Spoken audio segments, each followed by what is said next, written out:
আমাদের সংস্কৃতি, আমাদের সংস্কার সর্বদা থাকবে আমাদের সাথে। ভারতের মহান গ্রন্থ আর কাব্যের সম্পূর্ণ সংকলন। সাবস্ক্রাইব করুন তিলক। মানুষের ইন্দ্রিয় নিজের বিষয়ের দিকে আকর্ষিত হতে থাকে, আর ওর মন ইন্দ্রিয়দের ওর বিষয়দের দিকেই দৌড়াতে থাকে।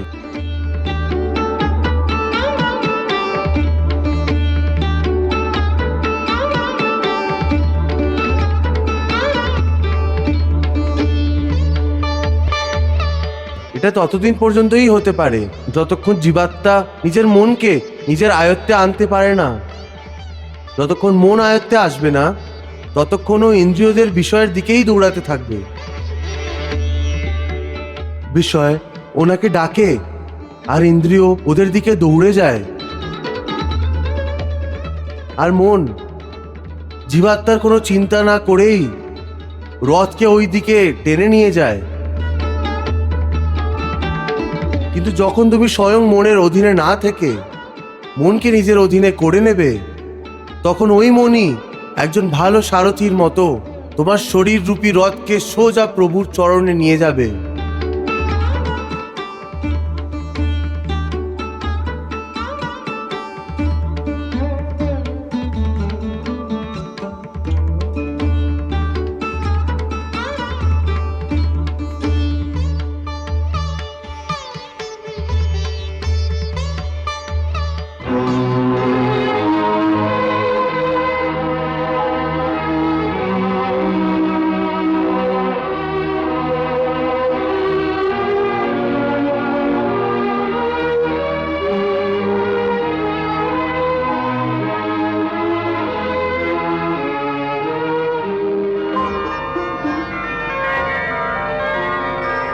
সেই জন্যই আমি বলেছিলাম যে কে মনেব মনুষ্যানাম কারণ বন্ধন মোক্ষেও, অর্থাৎ যদি মন তোমার স্বামী হয় আর তুমি ওর অধীনে আছো, তাহলেও তোমাকে মায়ার বন্ধনে বাঁধতেই থাকবে।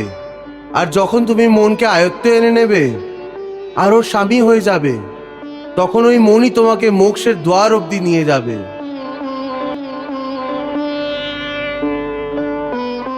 হে মধুসূদন, এটা বলা তো অনেক সহজ। মনে আয়ত্তে আনার চেষ্টা কর, মনের স্বামী হয়ে যাও। কিন্তু এটাই তো সব থেকে বেশি কঠিন কাজ।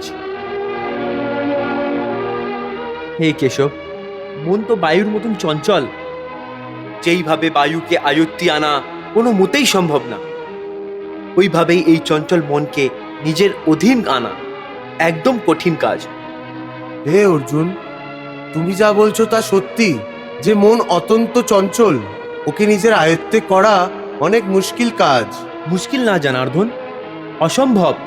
না অর্জুন, মুশকিল অবশ্যই হয়, কিন্তু অসম্ভব না। তুমি বলতে চাও যে মনকে বশে করা কোনো রাস্তা অবশ্যই আছে? অবশ্যই আছে। কি রাস্তা কেশব?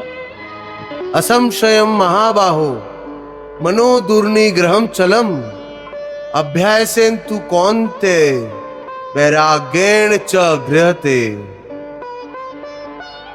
অর্থাৎ মনকে আয়ত্তে আনার জন্য ওর উপরে দুটো তলোয়ার দিয়ে প্রহার করতে হয়।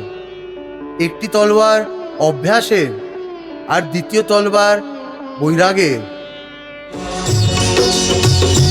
Hare Krishna Krishna